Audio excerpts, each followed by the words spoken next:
Thanks for joining us today. I'm Gabe Garrish, owner of Backwoods Pursuit, and today we're going to do a Bison Cooler review. We're going to put the Bison Coolers next to Yeti and Orca, Orion, Rugged Road, Grizzly, Blue Coolers, a whole bunch of others. These were part of a huge 16 premium cooler review and test that we just did, and we're going to go over how these Bison Coolers compared to that competition.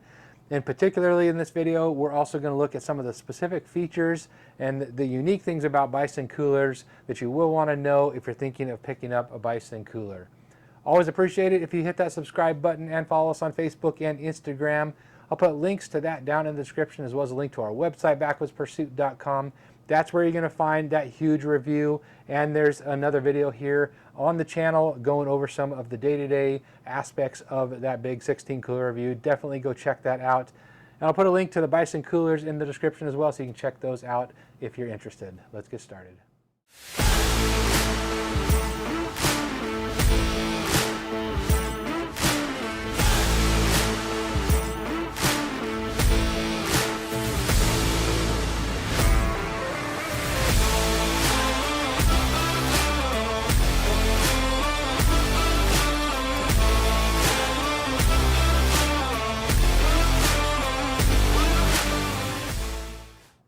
All right, to get started, let's take a look at some of the specific things with Bison Coolers that you'll want to know. Now, first, let's look at the actual internal volume of these coolers. We measured every cooler, not just these two, but every cooler in that 16 cooler review for their actual internal volume based on liquid volume. So we filled them all with water, then drained the water into a bucket and measured all of that water to find out what the actual internal volume is versus their advertised volume.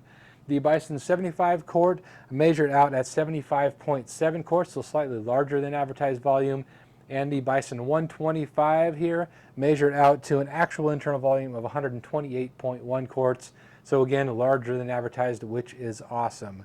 A couple other factors as far as weight. The 75 quart weighed in at 39 pounds, and the 125 quart weighed in at 57 pounds. So it's certainly not lightweight coolers, but they do great in thermal retention, and they are fairly slim in their build as well. So you have some compensating factors, but they by no stretch are the most bulky. Those Pelican coolers are quite a bit more bulky for the size that you get, but these are built very well, very, very solid coolers, and do a great job all the way around. Now, a couple of the other factors that we measured based on that internal volume is the price per quart that you are getting. So the 75 quart has a price per quart of $5.68. Again, that's based on our measured volume. And the 125 quart cooler here comes in at a cost of $4.69 per quart based on that. So not a bad value, particularly considering that these are USA made coolers, which is awesome. They do a fantastic job of keeping that price reasonable, even though they are USA made versus some of the others that aren't, and can bring you a little bit lower cost, but that is due to keeping them USA made. Now, a couple of the physical features that you'll want to know about with these coolers. Of course, like most coolers, they have a way to carry here on the side and a rope handle with a rubberized handle hold right there. The carry handles here are quite comfortable. They aren't just something you put your hand underneath here. It is truly a handle here, so you can go from the top or the bottom on both of these, so that is very nice. You have a way to lock right here. If you are in an area where you may have some bears or encounter bears, you have an ability to lock the coolers down. And you do have two drain plugs, one on each side on both of these sizes. And they are nice drain plugs. They're not as big as some of the other ones that we tested here, but they are very nice drain plugs. So it takes a little bit longer to drain these than some of the others, like the Grizzly that we tested have huge drain plug holes, but they are very nice and they're easy to remove. And you do have two of them. They aren't tethered. I do wish they were tethered. That would be nice in case you were to, say, drain your cooler as you're getting ready to leave from a camping spot and to set the drain plug on a rock or something of that nature. You may leave that behind, but these are fluted on the inside, so you can just partially open them, and that's going to go ahead and drain that just as quickly as if they were fully removed. So that part is nice. Another thing we loved about these coolers is their latch system here. They have one of our favorite, if not our favorite, latch systems overall of all the coolers that we tested. It is a fully rubberized latch system, but it has a bit of a latch that goes underneath this post right here and then locks down, and you have 3 on the 125 and 2 on the 75. They do an excellent job of really giving you a great seal. We did find though that occasionally in using these that if you open the cooler up, these can dangle in the way and get between the lid and the body here. So that's a little bit of an annoyance at times, but certainly something we're willing to deal with given how nice these are. They're easy to open. They don't require you to really pull down or whatnot. You use this leverage here to lock that down in place. Really, really like the latch system. It is certainly one of our favorites of all the coolers we tested. Now these come with a 5-year warranty. The folks at Bison do say though, if it gets past that 5 years and you have a problem, they're certainly going to take care of you, so don't worry about that. Some of the others we tested have a lifetime warranty listed on their website and whatnot, but they do state that they will take care of you even if it is past that 5-year mark, so you don't have to worry about that. And they are really, really well built coolers. They are very solid. They're of course roto molded, and so they're one solid piece here. They are excellent built. They're very refined in their finish. Unlike some of the others that we tested, they definitely are certainly on the premium side of all the coolers that we tested. So very nice there. Again, they are made in USA, which is awesome. Love that about them. They are not yet certified by the Interagency Grizzly Bear Committee to be bear resistant. I believe that testing is in process and that will happen at some point, but they are not yet certified. So unfortunately, if you are in an area camping where that certified bear container is required, they don't yet meet that requirement, but hopefully soon that is taken care of so that meets that qualification. But currently that is not the case.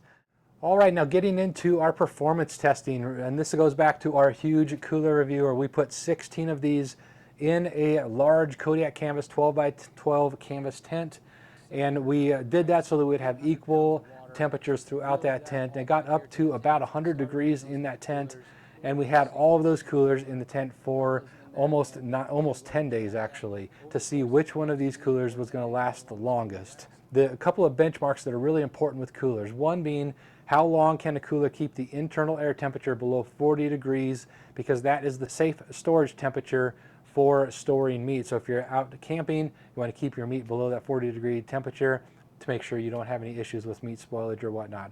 So that's one benchmark. We also looked at how long until all the ice was melted inside the coolers, and then temperature stability, the temperature swings throughout the day, all of that. There's a ton of data over in that article. Again, I'll put a link to that down in the description.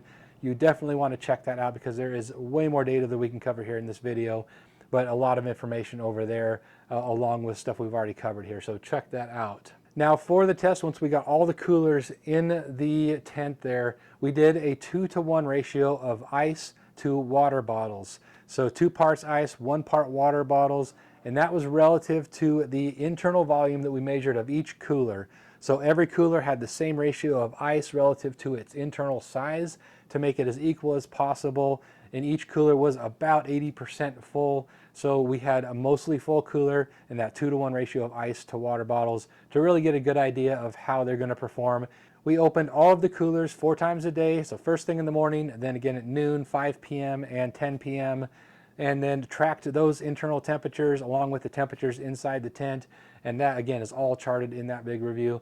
But we wanted to simulate a real camping situation, and probably in all reality you're going to open a cooler a whole bunch more than that, but that at least give us a good baseline and a good standard to compare all of these coolers and their thermal retention ability across that same platform. So that is how we set that up for this test. So how did these Bison coolers do compared to the other 14 in that big review? The 75 here, the Bison 75 quart, lasted 5.5 days, keeping that internal air temperature below 40 degrees. And the 125 here lasted an incredible 8.5 days, keeping that internal air temperature below 40 degrees. So incredible performance. The 75 here was 5th place in its size category, but just by 4 hours. And then we had a 2-way tie for 3rd place, so it was 4 hours away from tying for 3rd place. So surprisingly, it didn't do as well in its size category as the 125. The 125 here lasted that 8.5 days, and it actually took the overall top spot in that review. It performed incredibly. It tied for the top spot, but it ended up taking the top spot based on a tiebreaker, and that being that it held the lowest average internal temperature of all the coolers for that 8.5 days. And that lowest average internal temperature was 35.8 degrees of an average for 8.5 days. Really incredible. The average internal temperature of the 75 here was 37.2, so not quite as good. But again, still right there with the competition in its relative to the size category. What was incredible about the 125 here is it was the second smallest in its size category. We had 110 quart up to 165 quart. Even with that though, it took the top spot in the number of days and the lowest internal temperature for the tiebreaker. So really incredible, particularly with the 125. Now, one other performance factor that is really important but easily overlooked, particularly if you have meat in the cooler, is that did the coolers maintain that air temperature below 40 degrees while there was still ice in the cooler? The 75 here went that 5.5 days, keeping the air temperature below 40 degrees, but lasted another 3/4 of a day until all the ice was melted. So it had a period there of almost a day where the temperature went over 40 degrees, but there was still ice in the cooler. The 125 here, incredibly though, went 8.5 days with the temperature below 40 degrees, and it didn't go above 40 degrees until all the ice was melted. So it maintained that low temperature until all the ice was melted. So that was awesome. That's what you want in a cooler, and that's what you want, particularly if you are storing meat in that cooler. So that was an interesting data point that we tracked that for all of the coolers, and again, that's over in that review. So the 75 here did pretty well. It just had just under a day here where it didn't hold that temperature, whereas the 125 went that whole time. If there's ice in the cooler, it's below 40 degrees. Now for some pros and cons after we tested these Bison coolers. I was blown away by the performance of the 125. It was absolutely incredible. The 75 didn't do quite as well, and it didn't do quite as well within its size category, but nonetheless it still did excellent. Still well-made coolers. They're of course made the same with the same insulation and whatnot, but for whatever reason we found the 125 to just perform a little bit better. So if you don't mind having a little bit bigger cooler, a little bit heavier, the 125 is excellent that way. They're well-built coolers. They have the two drain plugs, which we loved.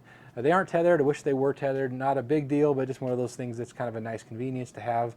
These latch systems were overall some of our favorites of all the coolers that we tested. We absolutely love them, but they do tend to get in the way a little bit when the lid comes down. They can sometimes get between that lid and the body. You have to remove that. So not a big deal, but one of those things that we love the latches, but they did get in the way just a little bit.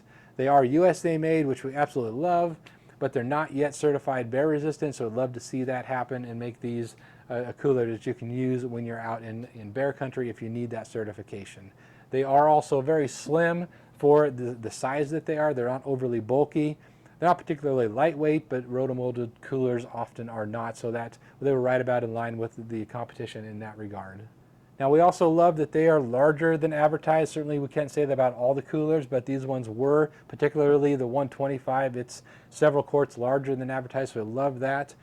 It does have the 5-year warranty. It would be awesome if they advertise that lifetime warranty, but it does advertise as a 5-year warranty. But they do again say that they will take care of you if something does happen. So those are the Bison coolers. They are awesome coolers. They are certainly some of the top performers that we found in our testing.